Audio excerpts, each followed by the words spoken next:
बच्चों, स्वागत है आपका फिर से एक बार हमारे साथ जुड़ने के लिए। तो देखिए, आज हम डिटेल में बात करेंगे जो कि आपका ग्रुप बी है, BAMS, BHMS and BUMS course के लिए। तो इसके रिगार्डिंग सीईटी सेल के क्या रूल है, पूरा डिटेल में चर्चा करेंगे। साथ ही साथ राउंड 1 के अंदर आपको क्या क्या प्रोसेस करना पड़ेगा, आपको यहाँ पर कौन से रूल है कि आपको फॉलो करना कंपलसरी है। अगर आप ये रूल फॉलो नहीं करते हो तो आपको एडमिशन प्रोसेस से आउट किया जा सकता है, तो इस बात का ध्यान रखिए। तो पूरा वीडियो देखिए, आपके हर एक डाउट यहाँ पर क्लियर हो जाएंगे बीएएमएस, बीएचएमएस एंड बीपीटीएच कोर्स के लिए।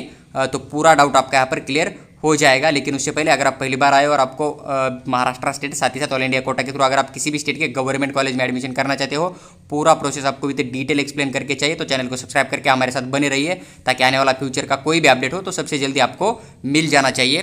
देखिए, यहाँ पर सबसे पहले इन्होंने बोल दिया है कि for selection to BAMS, BUMS यानी बीएचएमएस कोर्स के लिए आपको यहाँ पर नीट यूजी 2020 जो है ना क्लियर किया हुआ चाहिए। इस साल यहाँ पर एडमिशन करने के लिए all such candidates will have to register during the, जो आपने अभी रजिस्ट्रेशन फॉर्म फिल किया है ना, उस एसएमएल लिस्ट के अगर आपका नाम आया होगा तो आप यहाँ पर जो है पूरी तरह से राउंड 1 से लेकर राउंड 3 यानी कि जितने भी राउंड हो जाएंगे स्टेट कोटा के, तो उसके लिए आप यहाँ पर एलिजिबल हो। अगर आप आईक्यू कोटा की तरफ से यहाँ पर एडमिशन करना चाहते हो तो आपको आईक्यू कोटा का भी रजिस्ट्रेशन किया हुआ आपके पास होना चाहिए। उसके बाद देखिए, यहाँ पर बोल दिया है कि शॉल यहाँ पर आपको 4 या उससे ज़्यादा more rounds for selection of candidates depending on the availability of seat vacant during the subsequent round. कितने सीट वैकेंट रहेंगे उस हिसाब से आपको यहाँ पर जो है मोर राउंड यहाँ पर कंडक्ट किया जाएगा। मिनिमम आपके 4 राउंड हो जाएंगे। अगर 4 राउंड के बाद कुछ सीट यहाँ पर अवेलेबल मिलेगा तो फिर आपसे एक राउंड जो है नेक्स्ट भी कंडक्ट किया जा सकता है। यहाँ पर the selection will be on the basis of merit and preference submitted by the candidates. आपका जो सिलेक्शन है हो जाएगा आपका मेरिट लिस्ट नंबर, यानी कि आपका जो सीरियल नंबर आया ना अभी एसएमएल लिस्ट के अंदर, तो आपका कितना है उसी बेसिस पे आपको सीट अलॉटमेंट किया जाएगा। या फिर कई बार ऐसा होता है कि आपका स्कोर कम होता है लेकिन आपको सीट अलॉटमेंट हो जाता है। वो क्यों होता है? क्योंकि आपसे ज़्यादा स्कोर करने वाले बच्चे जो उस कॉलेज को आपके कैटेगरी के अंदर से उस कॉलेज को प्रेफरेंस लिस्ट नहीं देते। इसलिए मेरा आपको पर्सनली ये सजेशन रहेगा कि अगर आपका मिनिमम भी स्कोर है तो आप पूरे कॉलेज को चॉइस फिलिंग के अंदर डाल दीजिए, आपको सीट मिलने का ज़्यादा चांस यहाँ पर बन सकता है।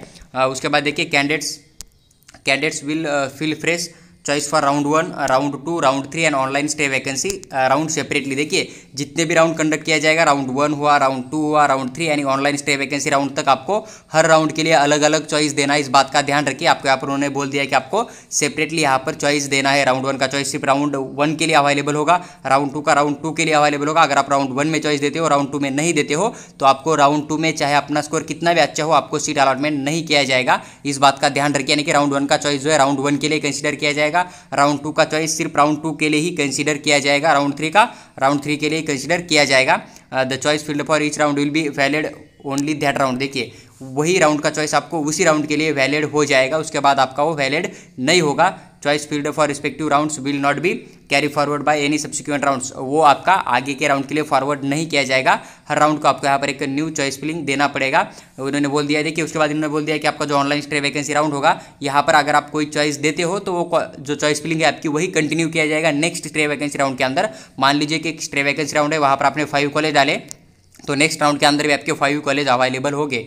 अगर सेकंड स्टे वैकेंसी राउंड को कंडक्ट करते हैं तो वहाँ पर आप चॉइस फिलिंग नहीं दे सकते हो, सिर्फ ऑनलाइन स्टे वैकेंसी राउंड तक आप हर बार आपको न्यू चॉइस देना कंपलसरी है। जो ऑनलाइन स्टे वैकेंसी में आप चॉइस दोगे ना, तो वही आपका आगे कंटिन्यू किया जाएगा। इस बात का आप थोड़ा ध्यान रखिए।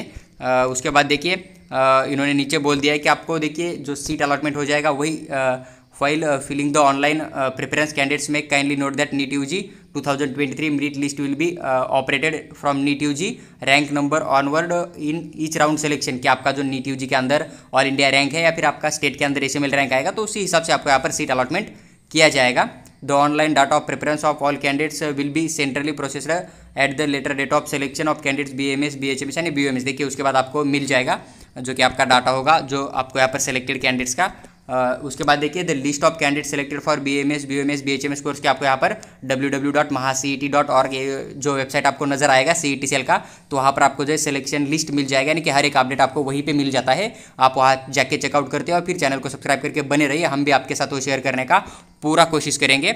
उसके बाद इन्होंने दिया है कि देखिए, the candidates will have to report at the allotted college with आपके ओरिजिनल डॉक्यूमेंट के साथ। तो आपको क्या करना है, उस कॉलेज के अंदर जाके फिजिकल वेरिफिकेशन करना पड़ेगा एडमिशन प्रोसेस के लिए। और यहाँ पर स्टूडेंट जो है ना उसे पर्सनली जाना पड़ेगा। आप ऐसा नहीं कि स्टूडेंट घर पे बैठकर कोई अदर एडमिशन नहीं कर सकता है, जो बच्चा है उसे खुद यहाँ पर जाना पड़ेगा। पूरे ओरिजिनल डॉक्यूमेंट आपके साथ होने चाहिए। आपको यहाँ पर पूरा जो भी फीस है आपका यहाँ पर आपको पे करना पड़ेगा, जो आपको कॉलेज अलॉटेड हो चुका है। अगर आपके डॉक्यूमेंट में कुछ प्रॉब्लम होगा तो आपको वहाँ से कॉलेज रिजेक्ट भी कर सकता है। देखिए उसके बाद इन्होंने कुछ रूल बोल दिए कि all the candidates to whom seats has been allotted in round 1 on the basis of merit preference, इन दोनों के बेसिस पे आपको सीट अलॉटमेंट हो जाएगा। कॉलेज एंड कोर्स अलॉटेड हुआ है अगर आप period schedule by the completing requested formalities, आपको जो भी वहाँ पर फॉर्मेलिटीज़ है वो पूरी कंप्लीट करनी पड़ेगी, जैसे कि ऑल ओरिजिनल डॉक्यूमेंट आपको लेके जाने पड़ेगा, उसके साथ आपको कुछ फोटोकॉपी यानी कि उसका जेरोक्स भी कुछ ऐड करके लेके जाना पड़ेगा, जो कि नीट यूजी इन्फॉर्मेशन ब्राउचर के अंदर जितने डॉक्यूमेंट मेंशन है पूरे डॉक्यूमेंट आपके पास होने चाहिए। उसके बाद आपका पेमेंट जो है ना, कॉलेज का फीस आपको कितना है उसी फीस आपको पे करना पड़ेगा। जैसे कि आपको अगर स्टेट कोटा के थ्रू मिला तो आप SC/ST में आते तो आपके लिए जो फीस है वही आपको फीस वहाँ पर पे करना पड़ेगा। तो वो डिपेंड करता है कि आपकी कैटेगरी कितनी है। अगर आप यहाँ पर कुछ गलत देते हो तो आपको यहाँ पर रिजेक्ट भी किया जा सकता है। देखिए उसके बाद आपको एक स्टेटस रिटेंशन नजर आ रहा है ना ये पॉइंट, तो ये पॉइंट मैं आपको पूरा एक्सप्लेन करता हूँ। देखिए अगर आपको मान लीजिए राउंड 1 के अंदर कोई सीट अलॉटमेंट हो जाता है, आपको कॉलेज पसंद आ जाता है, तो उस कॉलेज में का अंदर जाके आप पूरा फीस पे करके डॉक्यूमेंट पे करके आप वहाँ पर स्टेटस रिटेंशन फॉर्म फिल करके दे सकते हो। लेकिन जब आप वहाँ पर स्टेटस रिटेंशन फॉर्म फिल करके दोगे तो आप बेटरमेंट के या फिर अपग्रेडेशन के लिए अवेलेबल नहीं रहोगे। हालांकि आपने आज जो देखिए मान लीजिए कि 5 डे का टाइम है, फर्स्ट डे में आपने रिटेंशन फॉर्म भर के दिया था, लेकिन आपका प्लान चेंज हो जाता है और आप 5 डे लास्ट डे के एडमिशन के टाइम में आप वहाँ पर एडमिशन कैंसिल करते हो तो आप नेक्स्ट राउंड में जा सकते हो, लेकिन वही आपका जो है काम बढ़ जाएगा। इसलिए आप क्या कीजिए, अगर आपको बेटरमेंट के लिए जाना है तो आप वहाँ पर सिर्फ कॉलेज को ज्वाइन करके सीट अपने हाथ में रखिए, उसे बेटरमेंट के लिए मत जाइए, मतलब रिटेंशन फॉर्म भर के मत दीजिए, आप बेटरमेंट के लिए जाओगे। लेकिन अगर आप रिटेंशन फॉर्म फिल करके दोगे तो आप बेटरमेंट के लिए अवेलेबल नहीं होगे। इस पॉइंट को आप थोड़ा समझिए। अगर आप स्टेटस रिटेंशन फॉर्म फिल करते हो, उस डेट के अंदर कैंसिल नहीं करते हो तो आप नेक्स्ट राउंड के लिए एलिजिबल नहीं रहोगे। आपके नेम के सामने स्टेटस रिटेंशन ऐसा मेंशन आ जाएगा नेक्स्ट राउंड के सिलेक्शन लिस्ट के अंदर।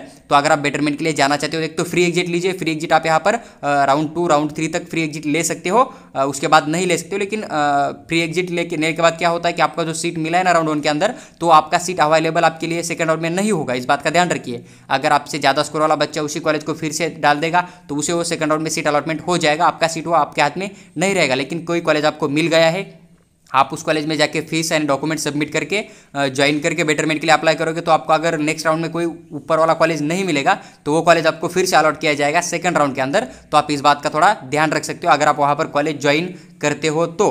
देखिए ये जो रूल है पूरे मैंने यहाँ पर एक्सप्लेन करके आपके साथ शेयर किया है रिटेंशन फॉर्म को लेकर। बस आपको इतनी सी बात ध्यान रखनी कि अगर आप रिटेंशन फॉर्म फिल करके दोगे तो आप यहाँ पर एलिजिबल नहीं रहोगे। देखिए पूरा जो है ना, एक बार आप यहाँ पर इसे बारकाई से पढ़ सकते हो, इसके अंदर आपको ज़्यादा प्रॉब्लम नजर नहीं आएगा। लेकिन एक सिंपल वही रूल था कि जो मैंने आपके साथ एक्सप्लेन किया कि अगर रिटेंशन फॉर्म दोगे तो आप बेटरमेंट के लिए एलिजिबल नहीं हो। उसके लिए आपको एक तो फ्री एग्जिट लेनी पड़ेगी या फिर जो लिया हुआ एडमिशन है उसी डेट के अंदर आपको कैंसिल करना पड़ेगा, या फिर आप वहाँ पर कॉलेज को ज्वाइन करके बेटरमेंट के लिए अप्लाई कर सकते हो, आपको कोई कठिनाई नजर नहीं आएगा।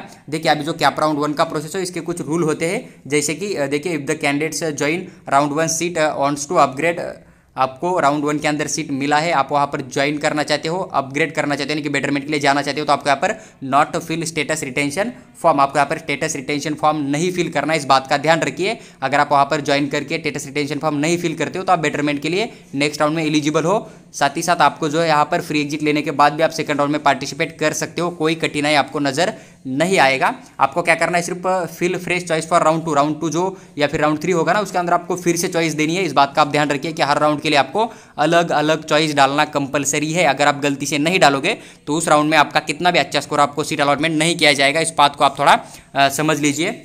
देखिए उसके बाद एक सेकंड पॉइंट आपको यहाँ पर नजर आ जाएगा जो कि आपका सेकंड पॉइंट है, if candidate join is satisfied with the allotted seat. अगर आपको राउंड 1 के अंदर कोई सीट मिल जाता है, आप सेटिस्फाइड हो, आपको वही कॉलेज चाहिए, उसी के अंदर एडमिशन लेना है, तो आप यहाँ पर क्या कर सकते हो, सीधा आपको अपग्रेडेशन नहीं करना है तो राउंड 2 के अंदर जो आपको मतलब राउंड 1 के अंदर जो सीट मिला है तो आप वहाँ पर जाके जो है रिटेंशन फॉर्म फिल कर सकते हो। देखिए रिटेंशन फॉर्म आप यहाँ पर फिल कर सकते हो। Such candidates will not be consider any further rounds. लेकिन अगर आप रिटेंशन फॉर्म फिल करते हो तो आप यहाँ पर not be considered of any further rounds, यानी कि नेक्स्ट राउंड के लिए आप यहाँ पर एलिजिबल नहीं हो 2023 के प्रोसेस के लिए। Such candidates can resign allotted seat before. देखिए वही बोल दिया इन्होंने कि आपको अगर सीट मिल भी जाता है, आप वहाँ पर रिटेंशन फॉर्म दे भी देते हो राउंड 1 के अंदर, लेकिन वही 3-4 दिन के अंदर अगर आप रिटेंशन कैंसिल करते हो यानी कि एडमिशन कैंसिल करते हो तो आप जो एलिजिबल हो यहाँ पर राउंड 2 एंड राउंड 3 के लिए आप यहाँ पर एलिजिबल रह सकते हो। आपको कोई कठिनाई नजर नहीं आएगा।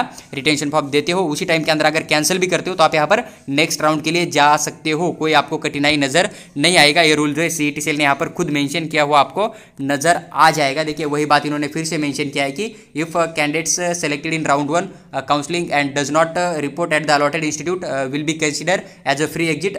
हाँ यही बात है कि अगर आपको राउंड 1 के अंदर सीट मिल जाता है, आप कॉलेज जो अलॉटेड हुआ है उसे रिपोर्ट नहीं करते हो तो आप will be consider as a free exit, आपका फ्री एग्जिट कंसिडर किया जाएगा और आपको फ्री एग्जिट सिर्फ राउंड 1 एंड राउंड 2 के लिए अवेलेबल है। इस बात का ध्यान रखिए, जो कि राउंड 2 में सीट मिला तो आप फ्री एग्जिट ले सकते हो, मॉपअप राउंड के लिए एलिजिबल हो। लेकिन मॉपअप राउंड में सीट मिल जाएगा आपको तो आप फ्री एग्जिट नहीं ले सकते हो। अगर फ्री एग्जिट लोगे तो आप सीधा प्रोसेस से आउट हो जाओगे, क्योंकि देखिए यहाँ पर इन्होंने मेंशन किया है कि जो आपका फ्री एग्जिट का ऑप्शन है आपको सिर्फ अवेलेबल है राउंड 1 एंड राउंड 2 के लिए। आप यहाँ पर बिल्कुल फ्री एग्जिट ले सकते हो, आपको कोई कठिनाई नजर नहीं आएगा इसके अंदर। No new registration is required. देखिए न्यू रजिस्ट्रेशन भी अगर आप फ्री एग्जिट लेते हो तो आपको न्यू रजिस्ट्रेशन करने की कोई भी जरूरत नहीं है। सच कैंडिडेट्स में participate again round 2 and round 3 after logging with, आपने जो पहला रजिस्ट्रेशन किया था उसे लॉगिन करके आप यहाँ पर चॉइस फिलिंग दे सकते हो। आपको राउंड 2 एंड राउंड 2 में पार्टिसिपेट करने में कोई कठिनाई यहाँ पर भी नजर नहीं आएगा।